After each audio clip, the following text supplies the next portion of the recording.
મોદીજીની ત્રીજી ઇનિંગનો આરંભ. મોદીજીની ઐતિહાસિક શપથવિધિમાં ભાગ લેવા પાકિસ્તાન સિવાયના તમામ પડોશી દેશોના વડાઓ પાટનગરમાં.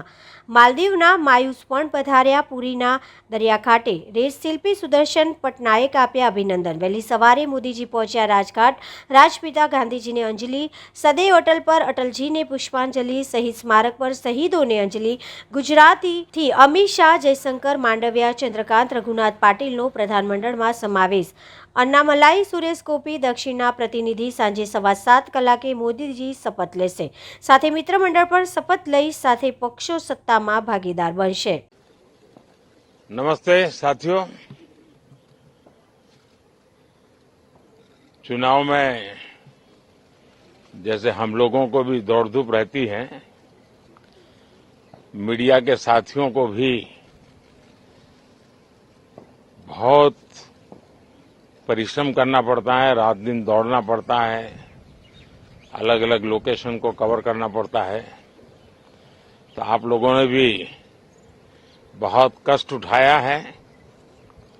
मैं आशा करता हूं कि मीडिया जगत के सभी साथियों का स्वास्थ्य अच्छा रहा होगा और पिछले एक आध सप्ताह का जो विराम मिला है उसके कारण भी अब आप फ्रेश होकर के फिर से मैदान में आए होंगे। तो 18वीं लोकसभा और वैसे भी हमारे यहाँ व्यक्ति के जीवन में 18वीं इसका बड़ा महत्व होता है। एक नए कालखंड में प्रवेश करता है टीनेज समाप्त करके। ये 18वीं लोकसभा एक प्रकार से नई ऊर्जा, युवा ऊर्जा और कुछ कर गुजरने के इरादे वाली ये लोकसभा है और आजादी का अमृत महोत्सव के बाद का ये पहला चुनाव है और एक प्रकार से ये वो 25 वर्ष हैं जो हमारे अमृतकाल के 25 वर्ष हैं और जो 2047 देश जब आजादी की शताब्दी मनाता होगा, एक प्रकार से उन सपनों को साकार करने का एक बहुत महत्वपूर्ण पड़ाव ये 18वीं लोकसभा है। साथियों, एनडीए सरकार को तीसरी बार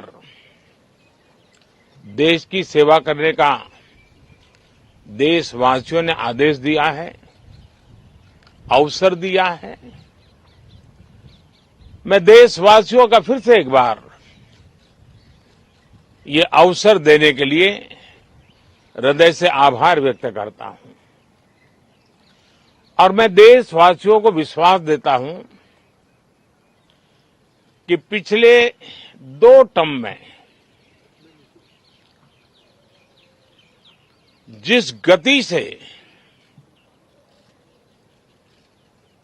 देश आगे बढ़ा है, समाज के हर क्षेत्र में परिवर्तन साफ साफ नजर आ रहा है। 25 करोड़ लोगों का गरीबी से बाहर आना ये अपने आप में हर भारतीय के लिए बड़ा गर्व का विषय है और मैं देशवासियों को विश्वास दिलाता हूं कि 18वीं लोकसभा में भी हमारे 5 साल के कार्यकाल में भी हम उसी गति के साथ उतने ही समर्पण भाव से देश की आशा आकांक्षाओं को पूर्ण करने में कोई कमी नहीं रखेंगे। आज सुबह एनडीए की मीटिंग हुई थी। एनडीए के सभी साथियों ने मुझे फिर से एक बार इस दायित्व के लिए पसंद किया है और सभी एनडीए के साथियों ने राष्ट्रपति जी को इसकी जानकारी दी और राष्ट्रपति जी ने मुझे अभी बुलाया था और मुझे प्रधानमंत्री डेजिग्नेटेड के रूप में काम करने एक नियुक्ति दी है और मुझे शपथ समारोह के लिए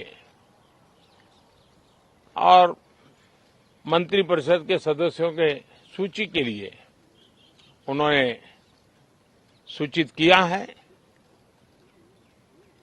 मोटे तौर पर मैंने राष्ट्रपति जी को कहा है कि हमें 9 तारीख शाम को सुविधा रहेगी।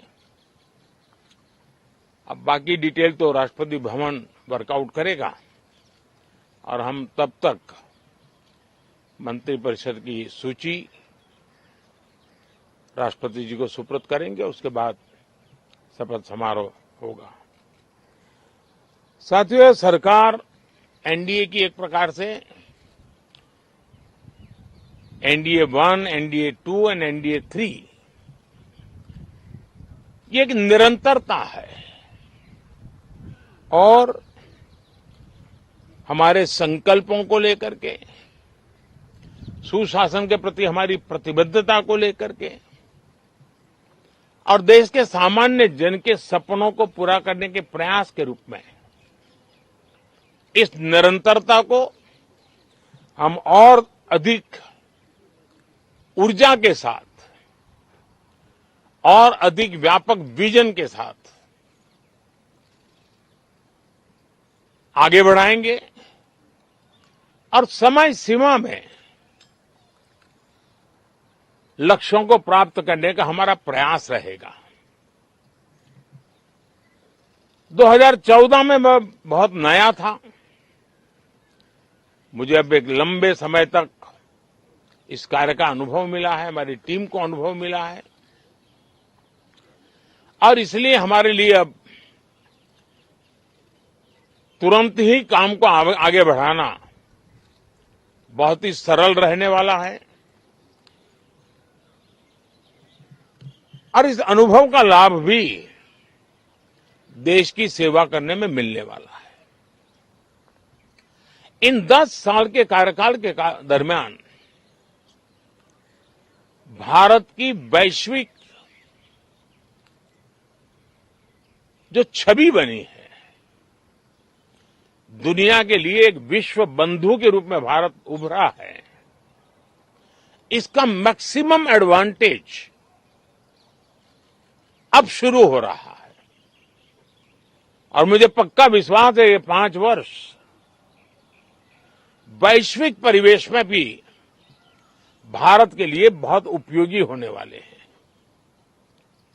दुनिया अनेक संकटों से गुजर रही है, अनेक तनावों से गुजर रही है, अनेक आपदाओं से गुजर रही है। ऐसी विकट परिस्थिति दुनिया ने बहुत लंबे अरसे के बाद देखी है। हर देश इन सारी समस्याओं के बीच अपने आप को बचाए रखना, बढ़ाते रहना, चुनौतियों का डगर डगर पे सामना कर रहा है। हम भारत वाले लोग, हम भारतवासी खुद नसीब हैं कि इतने बड़े संकटों के बावजूद भी हम आज विश्व की सबसे तेज गति से बढ़ने वाली इकोनॉमी के रूप में जाने गए हैं। ग्रोथ के विषय में भी दुनिया में हमारी वाहवाही हो रही है। अब एक स्टेबल गवर्नमेंट मिलने के कारण और परिचित व्यवस्था और नेतृत्व मिलने के कारण दुनिया का भारत के प्रति रुझान, भारत के प्रति उनका आना बहुत तेज गति से होने वाला है। और मुझे विश्वास है कि देश के सभी राज्यों को इसका लाभ मिलेगा। देश की युवा पीढ़ी को सबसे ज्यादा लाभ मिलेगा। विकास के नए ऊंचाइयों को छूने में एक वैश्विक भागीदारी का वातावरण आने वाले 5 साल में बनने वाला है। तो इसी संकल्पों और आदर्शों के साथ हम आगे बढ़ेंगे। मैं राष्ट्रपति जी का हृदय से आभार व्यक्त करता हूं कि एक बहुत बड़े महत्वपूर्ण दायित्व के लिए उन्होंने मुझे निमंत्रित किया है। आप सबका भी दोस्तों बहुत बहुत धन्यवाद। Thank you.